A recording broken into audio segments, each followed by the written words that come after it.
Ciao! Ti ho parlato delle caratteristiche del narcisista, ma riassumiamo il tutto di nuovo e in poche parole. Quali sono dunque i caratteri tipici di questa persona? Il narcisista ha un sé grandioso ed egocentrico, vive poi in un mondo che alimenta e rende sempre più reale questa sua illusione di grandezza. Ha poi un bisogno costante di essere lodato e di essere ammirato. Ritiene molto importanti i suoi diritti, ma non quelli degli altri. Sfrutta poi chiunque, senza né vergognarsi né sentirsi in colpa. Umilia e intimidisce e lo fa spesso. Ha un deficit, e questo è importantissimo, nella capacità di provare empatia verso gli altri.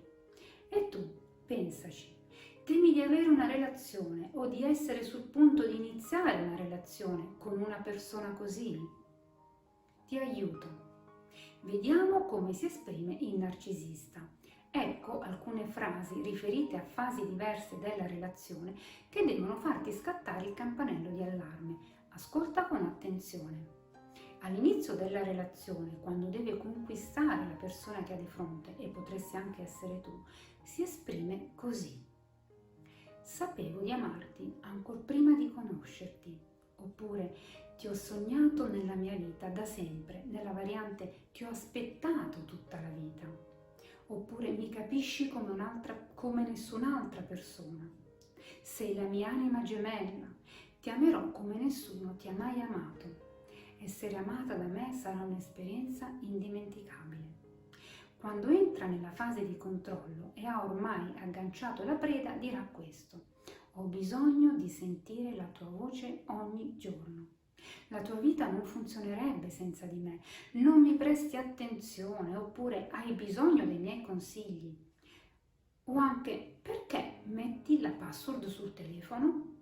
A relazione avanzata invece, quando contano solo le sue opinioni e iniziano le recriminazioni svalutative, ti sentirai dire questo. Non ascolti mai. Dovresti capirmi, dovresti sapere cosa voglio dire, dovresti essere l'unica alla quale non devo spiegare quello che penso, dovresti capirlo da sola, no? Oppure non mi hai lasciato finire quello che stavo dicendo. È affezionato poi alla manipolazione degli altri e ne è contento.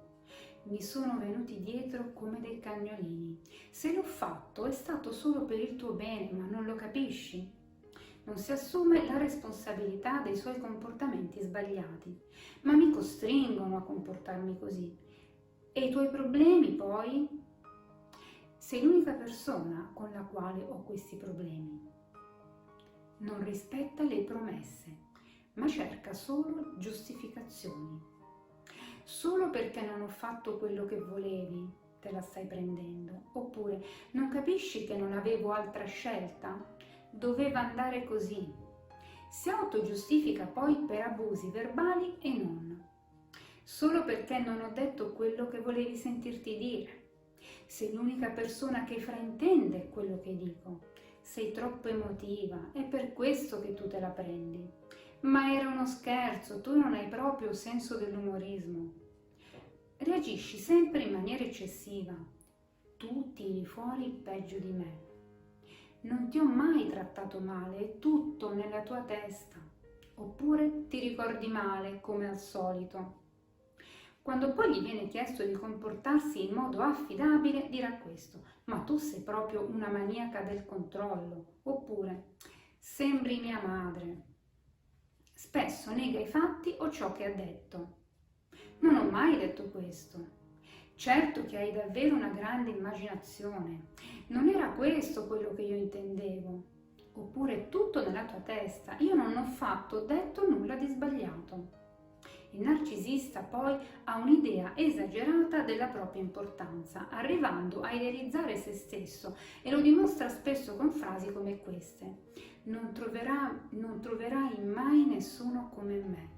Tu non mi meriti. Io so cosa è giusto per te. In effetti sono il migliore, lo riconoscono tutti. Sopravvaluta poi le sue capacità anche nei rapporti interpersonali. Io so esattamente cosa pensi. Oppure tutti mi apprezzano. Sono l'anima della festa, ovunque io vada. Spesso poi purtroppo ti denigra. Sei pazza, hai problemi mentali, hai bisogno di aiuto, sei un'insicura, sei stupida, non vali nulla, oppure ma cresci.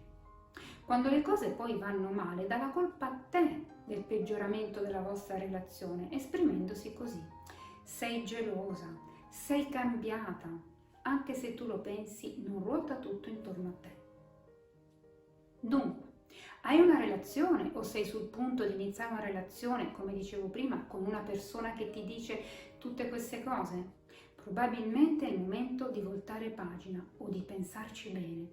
Ma allontanarsi da un narcisista non è sempre facile perché puoi manifestare una codipendenza. Vedremo comunque insieme in un prossimo video cosa è possibile fare. Ciao, a presto!